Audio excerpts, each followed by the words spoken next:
రామత MLA Sridhar గారు మనతో పాటు ఫోన్ లైన్లో మాట్లాడేందుకు సిద్ధంగా ఉన్నారు. సార్ నమస్తే శ్రీధర్ గారు.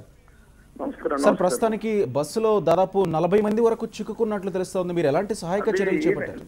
40 మందిని కూడా ఇప్పుడే సురక్షితంగా ఒడ్డుకి చేర్చడం జరిగింది. గ్రామస్తుల సహకారంతో, పోలీసుల సహకారంతో. ఓకే, అది నీటి మట్టం గణనీయంగా తగ్గడం వలన వాళ్ళందరినీ ఒడ్డుకి చేర్చడం జరిగింది. సార్ అంటే ఇప్పుడు వర్షాలు ఇంకా 2 రోజుల పాటు కొనసాగే అవకాశం ఉందని వాతావరణ శాఖ హెచ్చరికలు జారీ చేస్తా ఉంది. ఇలాంటి వాగులు వంకలు ఉన్నటువంటి దారుల్లో వెళ్లే బస్సుల డ్రైవర్లకి కానీ ప్రయాణికులకు కానీ మీరు ఎలాంటి హెచ్చరికలు ఇస్తున్నారు? ముందస్తు సూచనలు ఏమైనా చేస్తున్నారా? వాస్తవంగా ఇవి చెరువులు పొంగటం వలన వచ్చిన వరద మాకు అది అయినప్పటికీ కూడా దీని వల్ల ఇంతవరకు ఎప్పుడు ఆ రోజుల్లో వాగులు పొంగటం జరగలేదు. అయినప్పటికీ కూడా రాబోయే 2 రోజులు దృష్టిలో పెట్టుకొని అక్కడ పోలీస్ డిపార్ట్మెంట్ వారు, అదే విధంగా ప్రభుత్వం అధికారులు, తహసీల్దార్లు కానివ్వండి, లోకల్ విఆర్ఓస్ కానివ్వండి, అక్కడ అప్రమత్తంగా ఉండమని సలహా ఇవ్వడం కూడా జరిగింది.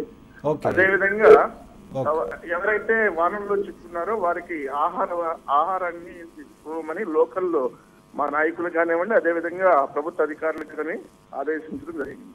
ఓకే, కేవలం ఒక్క వాగులో చిక్కుకున్న వాళ్ళు మాత్రమే కాదు సార్, ఇప్పుడు ఉన్న వర్షాల ప్రభావానికి చాలా మంది గురవుతా ఉన్నారు.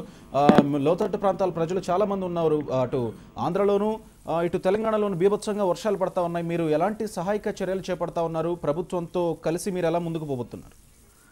ఈ రోజు మాకున్న క్రోసూరు మండలంలోను, అదే విధంగా బెల్లంకొండ మండలంలోను 2 చోట్ల వర్షానికి నీరు అనేది రావటం జరిగింది. వచ్చిన ఏదైతే నీటి మునిగిన ప్రాంతాలు ఏదైతే ఉన్నాయో వాటన్నిటినీ అక్కడ ఉన్న ప్రజలందరినీ సురక్షిత ప్రాంతానికి, అదే విధంగా స్కూల్స్ లోకి తీసుకురావడం జరిగింది. వారికి ఆహార ఏర్పాటు చేయడం జరిగింది. ఇవన్నీ ఇటువంటి ఇంకా ఏదైనా ఉపద్రవాలు ముందుకు వస్తాయేమన్న ఉద్దేశంతో ముందు జాగ్రత్తగా అక్కడ ఏదైనా నీటి ప్రవాహాలు వచ్చే ఏరియాను దృష్టిలో పెట్టుకుని అక్కడ ఎలర్ట్ కంపెనీ అధికారులకు సూచించడం జరిగింది. అదే విధంగా ఎటువంటి ఏర్పాట్లు వచ్చినప్పుడు కూడా ఎదుర్కోవడానికి మా నియోజకవర్గంలో ఉన్న ముఖ్యమైన ఎంప్లాయీస్ కానివ్వండి, అదే విధంగా మా నాయకులు కానీ సిద్ధంగా ఉన్నాం.